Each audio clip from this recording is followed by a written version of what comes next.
Welcome back. Anticipation building ahead of the Finance Minister's speech this afternoon.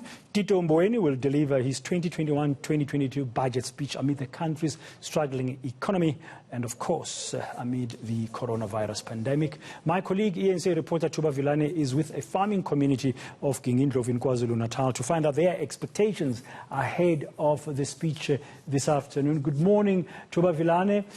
Now, the farming, I mean, we know the role of agriculture in our economy, how important farming is, especially its contribution to the GDP, which currently is really battling. I wonder what their hopes are in terms of the budget speech this afternoon.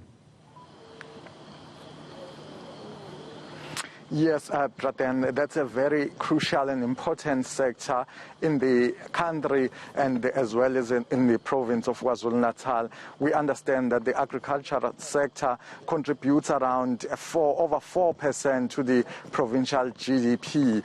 But we're going to speak to the farmers themselves to understand what they're hoping to hear from the minister as he will be delivering his budget for this year. And to understand how they were also affected by the pandemic, as we understand that this sector was also badly affected by the COVID-19. I'm going to speak to Mbali Ngobo. Thank you so much for your time, ma'am. Just take us through your industry, the beekeeping. Like, is not a well-known industry. How you were affected by the COVID-19? Well, the beekeeping industry is a very rare industry, as you might say. It's very unique, and but however, it is one of the major contributors into the entire agricultural sector, because so much is involved in the bees with the pollinating of certain agricultural crops, and the entire existence of mankind is actually dependable on the bee, as little as it is. And our industry, I'm hoping that there's going to be more contribution towards our industry in terms of, providing skills, supporting beekeepers, because you don't find that there are many commercial beekeepers, hence which is why we are importing so much adulterated honey, irradiated honey. And we, as South Africa, we're so rich in our flora and fauna and all our natural products, which we need to conserve.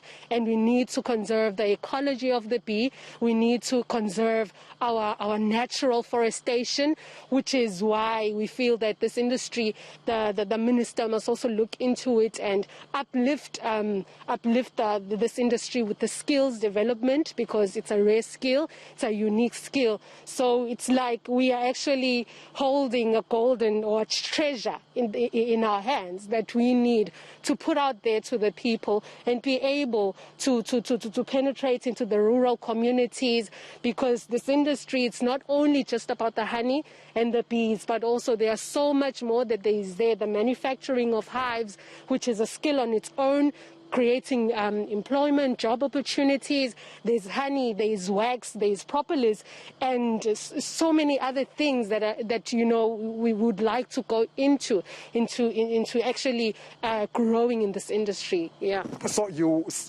seeing that it's not getting much attention. Yeah. Yes, it's not getting much attention, hence which is why the statistics are actually stating that we are importing 80% of our honey. If you look at the back of your bottle of honey, you find that you cannot even locate where it originates from, and therefore we are actually losing its most natural form and its most natural essence, which is the properties that are there in honey, with the health benefits that are there, because it can be put to use in so many ways.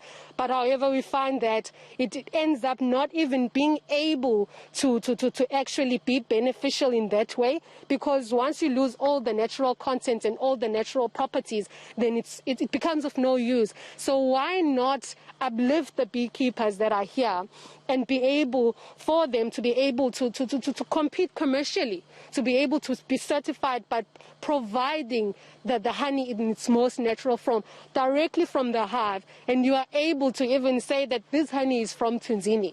you know who actually is part and parcel of actually from the hive to the store. So that is why we feel that we need support. We need support in that manner. The entire agricultural sector needs support because there's so many subsistence farmers. We need to create an inclusive economy. We need to use this opportunity during this COVID period to actually look into building more farmers that are here in South Africa, create an inclusive economy, create more employment, because we've got so much more. There's so much land, there's so much that we have access towards. You know, we are even richer than other countries because bees are also becoming extinct in other countries. But however, here in South Africa, we still have the ability and the opportunity to preserve our bees. That's an opportunity altogether because other countries end up doing studies. I'm still going to give you more time, Umbali. That was Umbali explaining and what they are hoping and expecting from the minister, as we understand that the minister will be delivering his budget speech. Well, thank you very much, Chuba Vilane, and there to Miss Mbali Ngobo. I'm sure that the honey from Mtunzini in KwaZulu-Natal is a sweet variety. Now,